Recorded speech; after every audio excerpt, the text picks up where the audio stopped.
Market में अगर मैं जाता हूँ तो A2 घी की प्राइस सही क्या होनी चाहिए, एक $1 million क्वेश्चन बन गया है इंडिया में।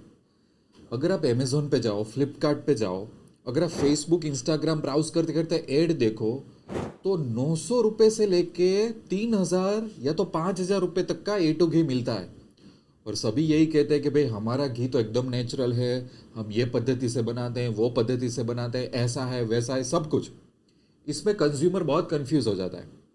मैं एक चीज़ मैं आपको बताऊं, मैं मेरा बचपन याद करता हूँ। जब मैं बड़ा हो रहा था, मेरे बचपन के टाइम में कोई भी आप एक सिंपल डेयरी फार्म पे चले जाओ, वहाँ पे आप बोलो कि एक घी चाहिए हमको, 1 लीटर घी दे दीजिए, तो वो घी देसी होता था और वो घी A2 घी ही होता था और उसमें कोई मिलावट नहीं होती थी। मुझे मेरा बचपन याद है, जब मेरे मदर या कोई मेरे रिलेटिव्स, मेरी नानी बोलती थी कि घी लेके आओ, तो उस दूध भी अच्छा मिलता था, दही भी अच्छा मिलता था, सब कुछ सही मिलता था। ये जब हम A1 A2 बिलोना ये सब चीज़ों में हम इसलिए आ गए हैं क्योंकि कलयुग का ज़माना आ गया है। इसीलिए आज का कंज्यूमर कंफ्यूज होता है कि भाई घी की सही प्राइस क्या होनी चाहिए, खास करके देसी घी जिसको हम आजकल बोलने लगे हैं A2 घी। क्योंकि जो जर्सी गाय है इसमें से तो हमको देसी घी मिलता नहीं है। मैं एक सेपरेट वीडियो बनाने वाला हूँ कि A1 A2 का चक्कर भी कहाँ से स्टार्ट हुआ, राइट। आज इस वीडियो में मैं ये सिर्फ कवर करने वाला हूँ कि जो एक देसी शुद्ध घी है, जिसको हम बोल देते हैं मार्केटिंग या तो टेक्निकल लैंग्वेज में कि A2 घी, उसकी प्राइस कितनी होनी चाहिए। आज से 3 साल पहले मैंने मेरे फैमिली में काफ़ी सारे हेल्थ इश्यूज हो रहे थे कोरोना के बाद। हम सबको पता है कोरोना के बाद काफ़ी सारे लोगों को लॉन्ग कोविड हेल्थ इश्यूज हुए हैं। मेरे फैमिलीज में हुआ था, मेरे रिलेटिव्स, मेरे फ्रेंड सर्कल। कहीं ना कहीं मुझे ये रियलाइज हुआ कि फूड इज़ द मेडिसिन। जो हम खा रहे हैं उस सब चीज़ों में पॉइजन आ चुका है, कलयुग का ज़माना आ गया है। मैंने ही गौशाला में जाके मेरी जो फैमिलीज थी उसके लिए घी बनवाना शुरू किया। गौशाला में कच्ची घानी का ऑयल, जो कुकिंग ऑयल आता है ना, अच्छा कच्ची घानी का, वो शुरू किया। स्वीट्स बनती है तो मैं मेरे लिए नो शुगर वाली स्वीट्स बनवाता था, क्योंकि इंडिया में है, भारतवर्ष में तो फेस्टिवल्स इतने आएंगे। तो काफ़ी सारी चीज़ें मैंने घर में चेंज करना शुरू किया। वही चीज़ मैं फ्रेंड्स, फैमिली, रिलेटिव्स में देता गया। तो काफ़ी सारे लोगों को हेल्थ इश्यूज कम हुए, काफ़ी सारे हेल्थ इश्यूज हम रिजोल्व कर पाए, एक अच्छी हेल्दी लाइफ स्टार्ट हो पाई। कहीं ना कहीं ये चीज़ों का काफ़ी सारे लोग में पता चलने लगा कि भाई ये बनाते हैं। जब मैंने ग्राउंड लेवल पे गौशाला में काम करना शुरू किया, मैं गुजरात से हूँ। गुजरात में मेरा बर्थ हुआ है राजकोट पे, अभी हम लोग हैं अहमदाबाद के पास हम रहते हैं। तो काफ़ी सारी गौशाला के साथ मैं जुड़ा हुआ हूँ और वहाँ पे मेरा ग्राउंड लेवल वर्क होता है। जब घी बनता है, मिठाइयाँ बनती है, तो ज़मीनी तौर पे वहाँ पे मैं काम करता हूँ। तो मैं टेक्नोलॉजी फील्ड का बंदा था, मुझे कुछ नहीं पता था। आप अगर यूट्यूब पे वीडियो देखते हो ना, उस तरीके से गौशाला नहीं चलती। गौशाला में 50 गुना ज़्यादा मेहनत होती है वहाँ पे, ठीक है ना। तो उस टाइम पे मुझे रियलाइज़ हुआ कि ये सब चीज़ों की धीरे धीरे डिमांड बढ़ रही है और लोगों को ये सब चाहिए। लोगों की तरफ से फीडबैक आने लगे कि इसको बंद मत करो।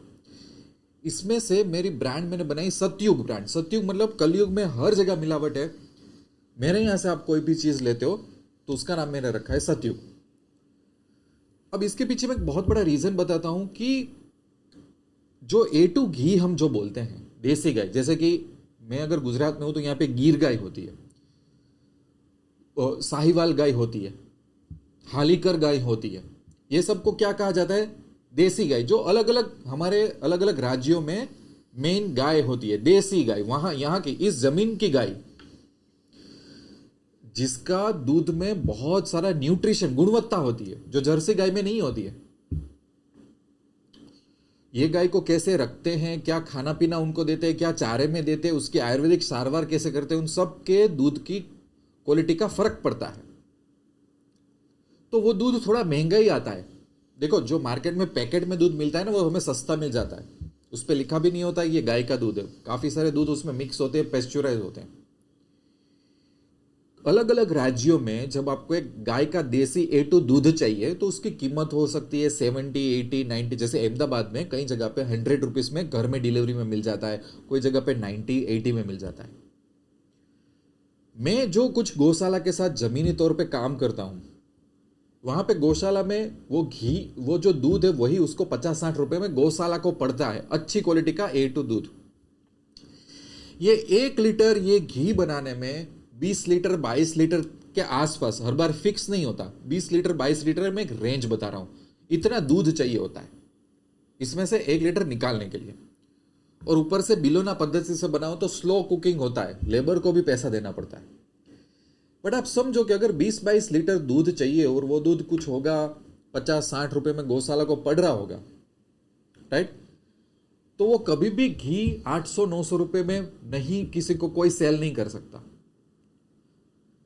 क्योंकि जब ये घी बनता है, राइट, तो दूध का आप कॉस्ट गिन लो, उसके बाद ये बोतल का जो भी 60-70 रुपए कॉस्ट गिन लो, शिपिंग का कुछ कॉस्ट गिन लो आप, और बिलोना मेथड है तो लेबरर को भी कुछ देना पड़ता है, उसके ऊपर आप अपना मुनाफा जोड़ लो।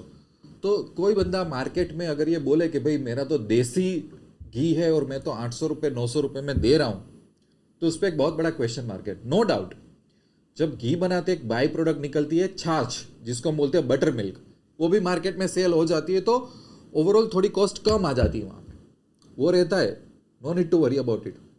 बट आप खुद समझो कि आप खुद गौशाला हैंडल कर रहे हो, तो आपको ये 1 लीटर घी बनाने के लिए 20-22-23 लीटर को अच्छी क्वालिटी वाला दूध चाहिए होगा, ठीक है। फिर बिलोना पद्धति से बनाते हो तो लेबर को उसका चार्ज देना पड़ेगा, फिर शिपिंग चार्जेस, फिर पैकेज चार्जेस और बोतल का चार्जेस। तो एक रीजनेबल प्राइस क्या होनी चाहिए? रीजनेबल प्राइस, कोई बंदा अगर बेच रहा है तो रीजनेबल प्राइस शुरू होती है 1500 रुपये, 1600 रुपये, 1700 रुपये, 1800 रुपये।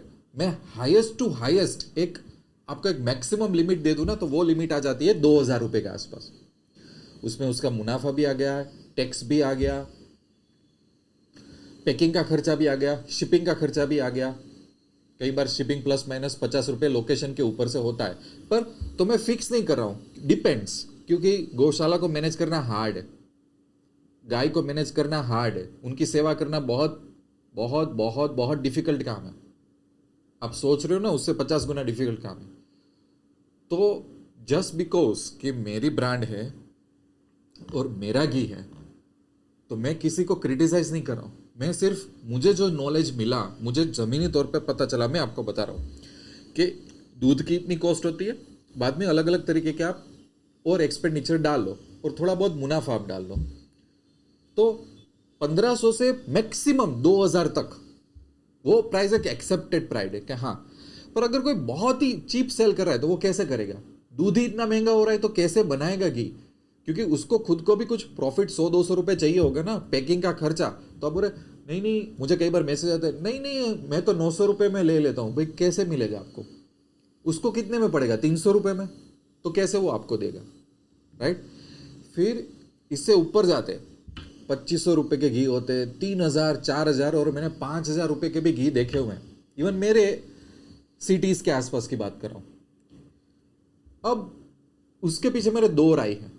जैसे ही प्राइस 1900-2000 के ऊपर चली जाती है, तो मेरा एक मानना है जो मैंने पर्सनली रियलाइज किया हुआ है कि इसके पीछे दो रीजन हो सकते हैं। एक रीजन सबसे बड़ा जो आजकल बन गया है कि घी को लग्जरियस आइटम बनाया जा रहा है, A2 घी को लग्जरियस आइटम बनाया जा रहा है, ठीक है। तो लग्जरी के चक्कर में, एक ब्रांड के चक्कर में, अब तो हमारे काफी सारे आप देखना, सिर्फ घी बेचने के लिए सेलिब्रिटीज को हायर करते हैं, सेलिब्रिटीज को हायर करते हैं घी बेचने के लिए, ठीक है। तो उसकी वजह से एक ब्रांड बन जाती है, तो वो उतने ऊपर चला जाता है। दूसरा, कई बार लोग रीजन भी देते हैं कि हम अलग तरीके से मैनेज करते हैं। मैंने हर तरीके की गौशाला मैंने विजिट कर ली है, ठीक है। आप कितना भी अच्छी तरह से आप अपने गाय को रख रहे हो, देखो गाय माता की सेवा कर, मैंने ऐसे भी गौशाला देखी है कि जहां पे सिर्फ दूध और घी के लिए गाय माता को रखा जाता है, पर उनकी सेवा नहीं की जाती, उनको अच्छे तरीके से, जैसे उनके बछड़े को अच्छे तरीके से नहीं रखा जाता, जब गाय माता बूढ़ी होती है तो उसको अच्छे तरह से नहीं रखा जाता। मैं बोल रहा हूँ एक अच्छी गौशाला जो बछड़े को भी अच्छी तरह से रखते हैं, गाय माता को भी अच्छी तरह से रखते हैं, फिर भी जब वो घी बेचते हैं तो 1500 to 2000 मैक्स, मैं एक रेंज बता रहा हूँ, उसमें भले वो जितना भी मेहनत करे उनको रिवॉर्ड मिल जाना चाहिए। फिर उनके ऊपर उनकी फिलोसॉफी क्या है, उनका ब्रांडिंग रीजन क्या है, वो डिपेंड करता है। बट जो एक्सट्रीम जो प्रीमियम रेंज बन गई है ना, वो इसलिए बन गई कि ये चीज़ अब लग्जरी बना दी गई है। अब मेरा ऐसा मानना है कि चलो आप, कोई घी की प्राइस है 3,000 रुपये, कोई घी की प्राइस है 4,000, कोई घी की प्राइस है 2,800 रुपये, 5,000 रुपये, तो आप समझो कि एक आम आदमी घी कैसे अफोर्ड कर पाएगा, कैसे अफोर्ड कर पाएगा, आप सोचो, वो तो नहीं कर पाएगा। तो मैंने जो आपको एक जो रेंज बताई उसमें प्रैक्टिकल चीज़ है, ज़मीनी तौर पे मैंने काम किया हुआ है। हो सकता है ये वीडियो देख के कुछ गौशाला वाले मुझे ही क्रिटिसाइज करें, कुछ घी बनाने वाले मुझे ही क्रिटिसाइज करें, ऐसा होता है कई बार बिजनेस में, इट्स वेरी नॉर्मल। बट मैं अभी इस सब चीज़ों में ज़मीनी तौर पे काम कर चुका हूँ, मैं धीरे धीरे सीख रहा हूँ कि भाई गौशाला कैसे बनाए, गाय का कैसे ध्यान रखे। मैं टेक्नोलॉजी फील्ड से हूँ तो मुझे ये सब नहीं पता था, ठीक है। ज़मीनी तौर पे मेरी 2 या 3 गौशाला में मेरा स्टेक है, पार्टनरशिप स्टेक है उनके अंदर, क्योंकि उसका भी एक रीज़न बताता हूँ। कई बार क्या होता है कि जो लोग गौशाला मैनेज करते हैं ना, वो सही तरीके से मैनेज नहीं कर पाते। एक टाइम पे अच्छा लगता है कि गौशाला है, हम तो चैरिटेबल पैसा एक्सेप्ट करते हैं, पर मैंने काफ़ी सारी ऐसी गौशाला विजिट की जिसकी हालत बहुत ख़राब है, और 10 गौशाला में से सिर्फ 1 या 2 गौशाला को ही अच्छा दान मिलता है, बाकी की हालत ख़राब होती है। तो उनको आत्मनिर्भर बनना पड़ेगा, गौशाला आधारित काफ़ी सारी प्रोडक्ट बना के उनको बेचना पड़ेगा ताकि अच्छी तरह से गौशाला मैनेज कर सके। मैं ये बिलीफ में मानता हूँ, राइट। हम घर पे बैठे हैं, एसी चालू है, टीवी देख रहे हैं, और बोलना बहुत आसान है कि हर एक चीज़ में बिजनेस नहीं होना चाहिए, पर मैं आपको बोलता हूँ, आपके पास गाड़ी हो तो आप आपके सिटी के आसपास के 10 गौशाला विजिट कर लो, उसमें से 2 या 3 की हालत ही अच्छी होगी, बाकी की हालत अच्छी होगी ही नहीं। और जो लोग चलाते ना, उनको ज़्यादा ये सब पता नहीं होता कि भाई कैसे इसमें से अलग अलग, जैसे कि काऊ डंग में से कैसे अलग अलग प्रोडक्ट बनाए। हज़ारों प्रोडक्ट बन सकते हैं, पर उनको पता नहीं होता कि भाई वो प्रोडक्ट बना के आप बेचोगे, इवन वहाँ बैठे बैठे स्वीट्स भी बनाओगे अच्छे दूध और अच्छे घी की, तो भी लोग लेके आएंगे, आपको पैसा देंगे। उस पैसों में से गौशाला का इंफ्रास्ट्रक्चर आप अच्छा करो, आप अच्छा उसको मेंटेन कर सकोगे। तो मैं उस लेवल पे उन लोगों के साथ काम करता हूँ ताकि उनको कुछ पता नहीं है, काफ़ी सारे लोगों को, और उनको हेल्प की ज़रूरत होती है। मेरा ये वीडियो बनाने का ये रीज़न था कि मुझे कई बार मैसेज आता है कि सर, और मैंने मेरी ब्रांड का नाम रखा है सत्ययुग, क्योंकि कलयुग में हर जगह पे मिलावट है। तो बोलते हैं कि सर हम कैसे विश्वास करें, फेसबुक के हज़ारों ऐसी ऐड आ रही है, यूट्यूब पे हज़ारों ऐसे वीडियोज़ है, अमेजोन फ्लिपकार्ट पे हज़ारों ऐसे घी हैं।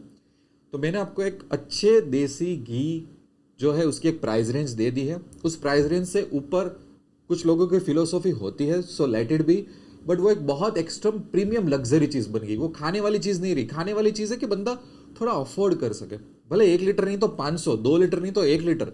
और मैंने अपना कैलकुलेशन बता दिया कि उससे नीचे कोई बेच रहा है तो मैं क्वेश्चन करूंगा कि भाई तू गौशाला में इतनी मेहनत कर रहा है, दूध इतने में पड़ रहा है, लेबर चार्ज इतने हो रहे हैं, शिपिंग चार्जेस, बोतल के इतने चार्जेस हो रहे हैं, तो कैसे तू बेच पा रहा है, हाउ इट्स पॉसिबल। तो वो क्वेश्चन आप भी करो। दूसरा, जैसे मैं मेरे कस्टमर को कहता हूँ आप लैब टेस्ट करवा लो, तो उसमें भी एक इश्यू आता है। कस्टमर्स बोलते हैं कि यार कितने लैब टेस्ट करवाए, हम तो थक गए। उसका एक बहुत सिंपल एक मैं रीज़न देता हूँ कि जब कोई असली घी होता है ना, असली घी, उसकी 3-4 एकदम सिंपल चीज़ें बताता हूँ मैं आपको कि पता कैसे करें असली घी। असली घी होता है ना, उससे आप सब्जी बनाते हो ना, सब्जी, तो उसमें बहुत ही अच्छी खुशबू आएगी, आपको सब्जी और खाने का मन करेगा। जो सही घी नहीं होता है उसमें कुछ टाइम बाद वो सब खुशबू चली जाती है, खुशबू डाली जाती है उसमें।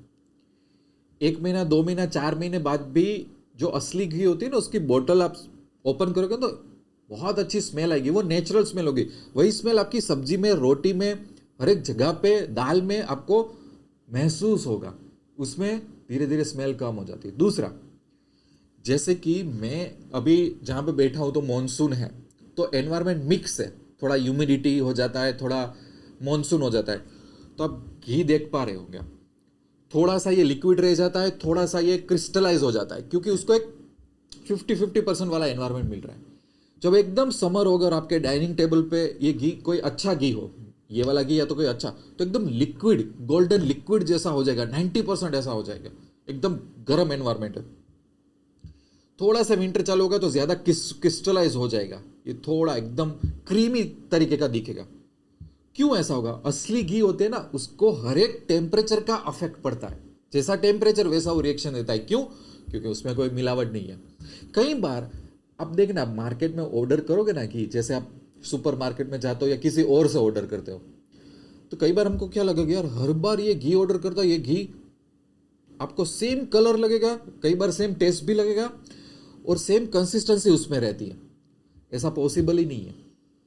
जैसे समर आता है ना, ये घी पूरा लिक्विड जैसा दिखने लगता है। जैसे विंटर आता है ना, एकदम क्रीमी हो जाता है। और अभी जैसे मिक्स में यहाँ पे बैठा हूँ, तो मिक्स है अभी एनवायरमेंट, बाहर एकदम बारिश हो रही है, बारिश जाने के बाद ह्यूमिडिटी हो जाता है, उसको मिक्स टेम्परेचर मिलता है ना, तो ऐसा हो जाता है ये घी। क्यों? क्योंकि ये प्योर चीज़ है। वो हमको ऐसा लगता है मार्केट में जाके, वो क्यों? क्योंकि वो कॉमर्शियली या तो कुछ ना कुछ करके ऐसा बनाया जाता है, आपको हर बार लगे यही कलर, यही टेस्ट, यही ऐसा। समझ में आ रहा है? जो असली चीज़ है ना, वो हर टेम्परेचर पर रिएक्ट करेगी। असली चीज़ है ना, वो कभी उसकी जो ऑथेंटिक अरोमा होती है ना, वो कभी नहीं छोड़ेगी। कई बार 1 महीने में जो गलत घी होता है ना, उसमें इश्यूज आने लगते हैं, केमिकल जैसा लगेगा, वेजिटेबल फैट डाला होता है। तो ये 3-4 चीज़ें हैं जो आप ध्यान रख सकते हो एज ए रूटीन कस्टमर, कि असली घी कैसे होता है।